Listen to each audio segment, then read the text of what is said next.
you can see that there's a MRT line that is purely created for people to commute within Jurong. So there's a Jurong region line. So the economic nodes are so huge that new MRT lines are being created just for Jurong itself. Of course, it's supported with your downtown line and also your north-south line, right? So Jurong Lake District, you all by now would have already known. It was also one of the first few master plans that I went to study, and it got me loving it so much. Jurong Lake District is the second CBD, like we mentioned. There was so much business growing inside there, and I physically saw the transformation of Jurong taking place when we were launching all the projects in that area. That time entering into Jurong was like entering into a Transformer movie, whereby you see huge cranes everywhere. You turn left, right, front. There are all cranes everywhere. And today when you enter inside, it seems like another second CBD. It's all formed up. Prices have all gone up. So there are no more lands that are on new launches in Jurong area. They have sold out all their units inside there. I believe they'll be releasing more lands in future, but definitely not now. So what has caused the impact, like I mentioned in my last session, J Gateway preview, the impact of Jurong Lake District can create such impact like this. All this while, like I mentioned, Jurong is known as a bit more dated, used to be a swampland. People don't see highly of Jurong in the first place at the start. But with a few years only, it used to be at about $600-700 per square foot. HDB prices used to be at about 200 plus per square foot. Today I won't be showing you too much charts because you all be too bored by then. HDB was about 200 plus per square foot. With the announcement in 2008 of the Jurong Regional Centre, we saw prices of HDB shooting up to about 400 plus, doubling. We saw our condo prices hitting as high as 1480 per square foot in 2013. If now I'm telling you Jurong is launching at 1480, you will still think that it's okay, it's reasonable now. But in 2013, when they launched at 1480, they still managed to sell out a total of 738 units in a single day. I was running the launch for this with Hattons previously. So it was 738 units that were fully sold out in 12 hours. I would say I wouldn't even say it's a single day.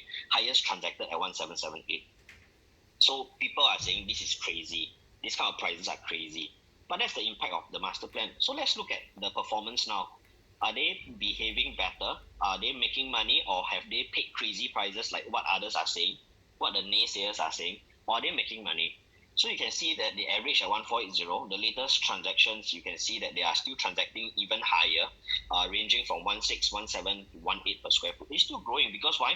Fundamentally, the Jurong Regional Centre is strong.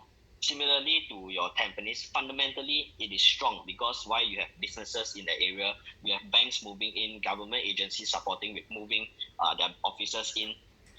It's strong fundamentally, and when it's strong fundamentally, your prices will be more resilient in that sense. So we also list down the profitable transactions in the J Gateway over 3 years, or maybe 3 to 7 years. You can see that a lot of them are making profits of about 100 over 1,000, 200,000, and this is a short-term investment. They bought in 2013, they sold in 18, 19, 20. 5 to 6 years, the growth is there, the transformation has completed, they exit.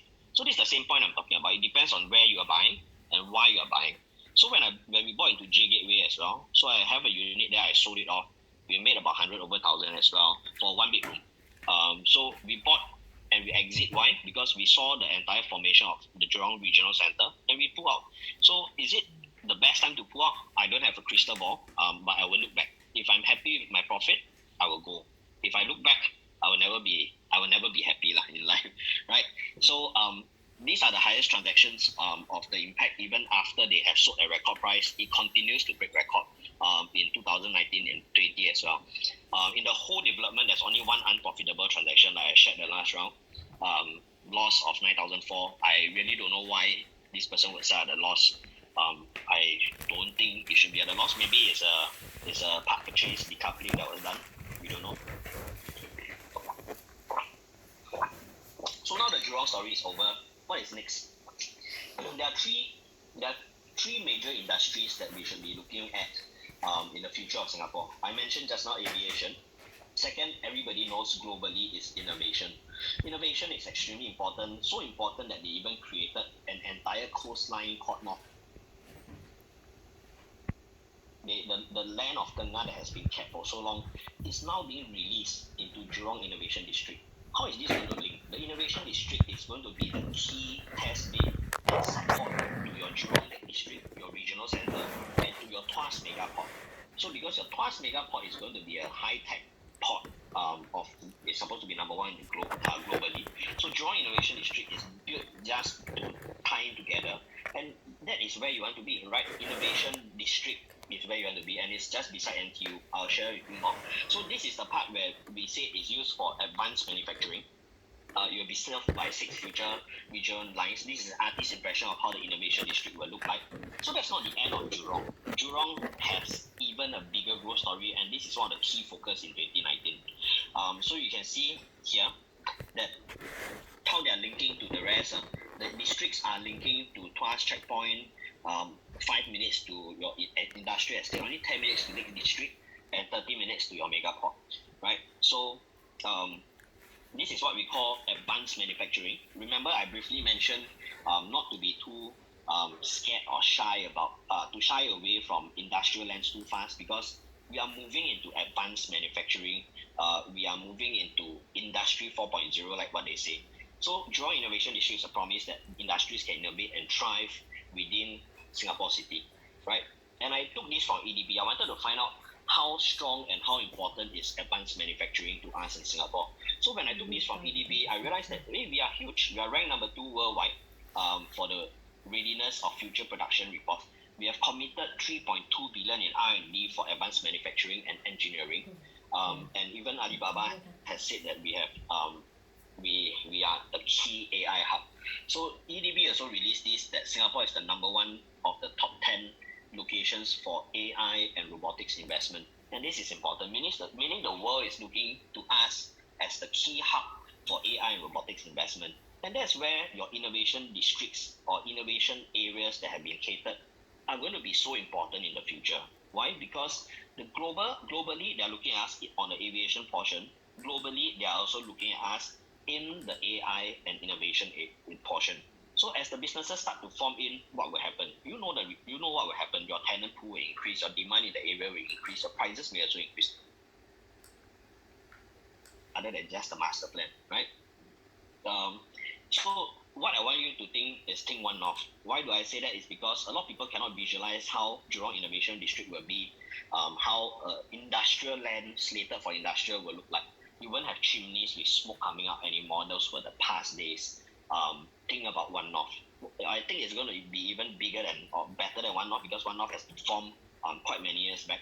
But it's going to be similar. Think of One North, where they have lifestyle in the area, be a lifestyle area, and that's how Jurong Innovation District linked to NTU will be. They have already mentioned in the plans. That's how your North Coast Innovation Corridor eventually may be. That's how your Punggol Digital District may be. So can you see how many digital and innovation parks that are coming up now? And that's the whole transformation of Singapore for the future. So this is how the innovation district will look. I'll quickly run through. NTU is on the site, okay, where they will provide talent for R&D in that area. This is the clean tech part on launchpad of JID. It's the campus for your advanced manufacturing factories. Again, the name factories, you all may be a bit afraid. And then the future development, which is your Tengah New Town. So can you see here? In order for innovation, I'm going to link this properly for you all to understand. In order for a very huge growth area to happen, I will need population to be staying near there, because that's the theme of URA, right? To live, work, play, learn. So in order for me to build an innovation district, I will need to back up with a new town so that there's population to support the workflow. If not, if you are staying in other parts, for example, Serangoon, Hougang, or anywhere, you would probably not want to move so far to travel all the way to the innovation district to work. So this is the part where they will throw in new township, okay? And number 2, if you realize after the new townships are thrown, you realize that there are a lot of residential plots that are being thrown in. So these are all important for growth in that area, which I'll be sharing shortly. So you can see this is the innovation district. Like I showed you down here, this part, if you follow my cursor, this part is the innovation district together with NTU. and then this part will form up the new town.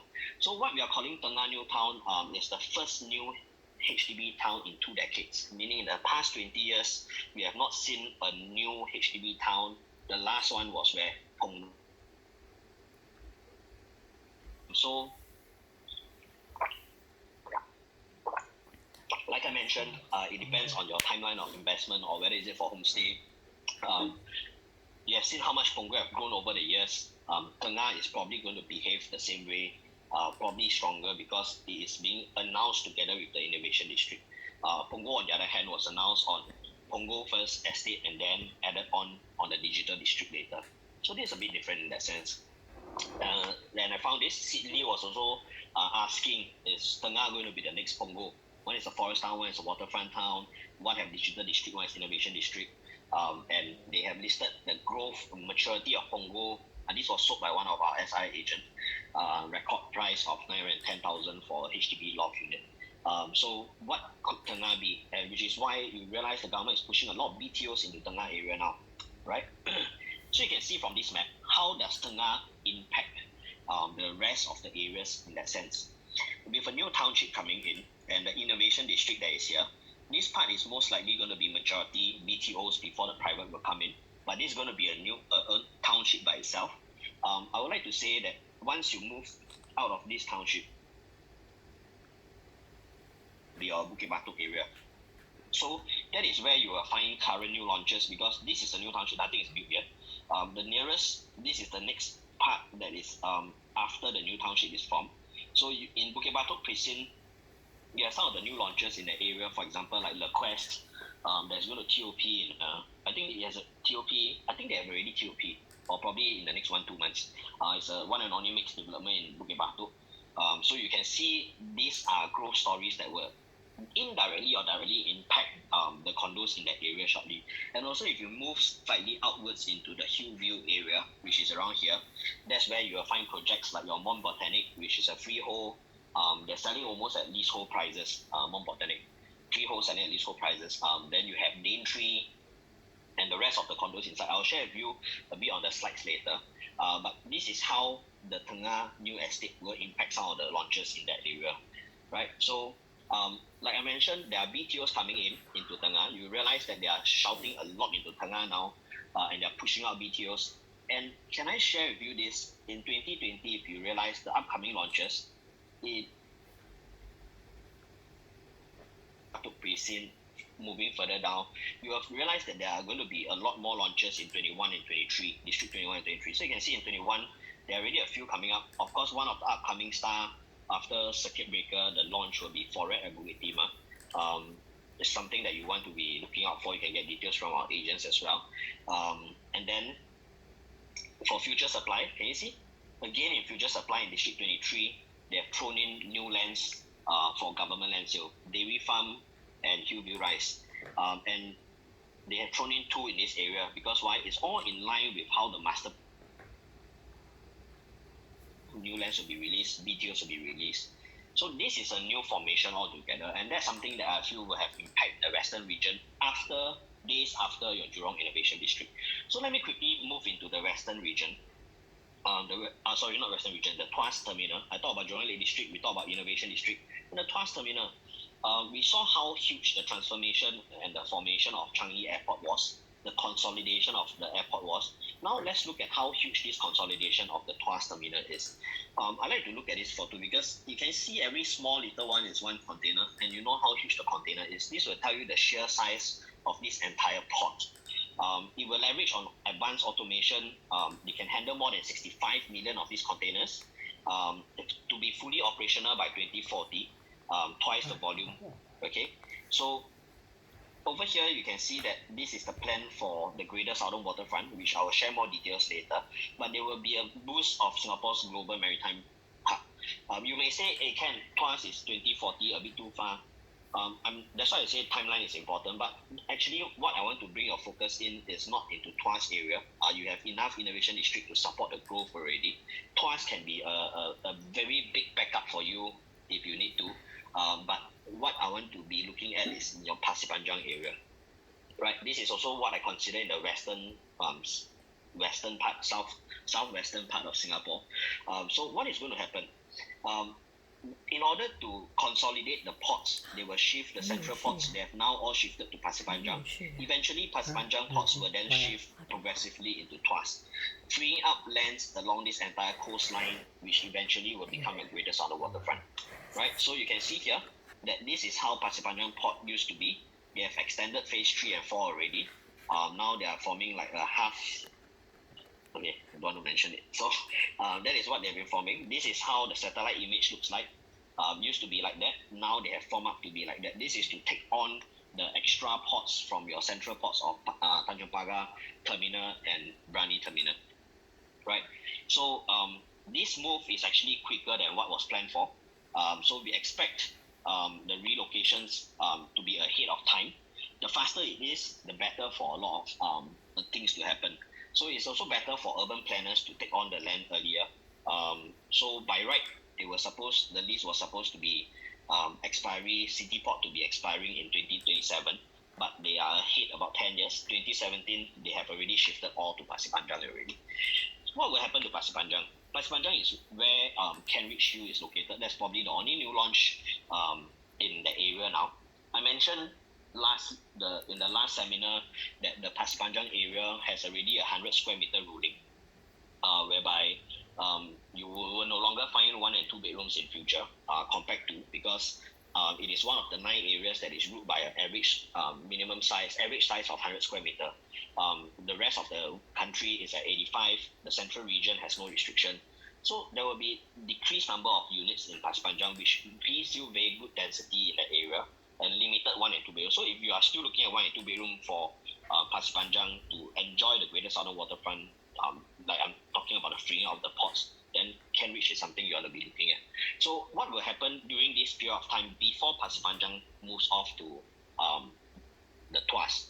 PSA have mentioned that they want to bring people closer to the port, which has traditionally been off limits. So what they will be doing is they want to be building new facilities whereby people can integrate and interact with the ports. So meaning to say, you'll probably expect some cafes, eateries to be closer towards Pasir Panjang port area, and that will build a bit more life in the area, right? So this is how big the Tuas port is going to be. Fully automated terminal to be completed by 2040, which is why your digital district is important. Innovation district is important. How big is the entire port? Is as long as your distance from Marina Bay Sands to Singapore Zoo, right? It's the size of two Ang Mo Kios altogether. So they are actually going to run phase 1 operational already in 2021. So you don't have to wait till 2040 to see these type of things happening. It will be taking place in stages, right?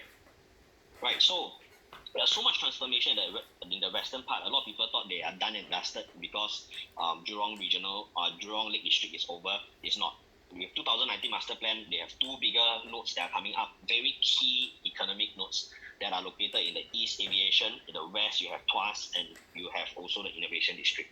Of course, that will be supported with your Jurong Region Line and again Cross Island Line that will transport all the way from Jurong to Changi itself. So these are some of the launches in the west that we have. I mentioned a few just now. You have Kent Ridge Hill that will benefit from Pasir Panjang Port. You have Daintree, Mont Botanic, and also the Quest that will benefit from the Jurong Innovation District. Of course, we have Whistler Grand, that is one of the lowest price in Singapore now. So speak to our agents to find out a bit more if you are interested in the west area.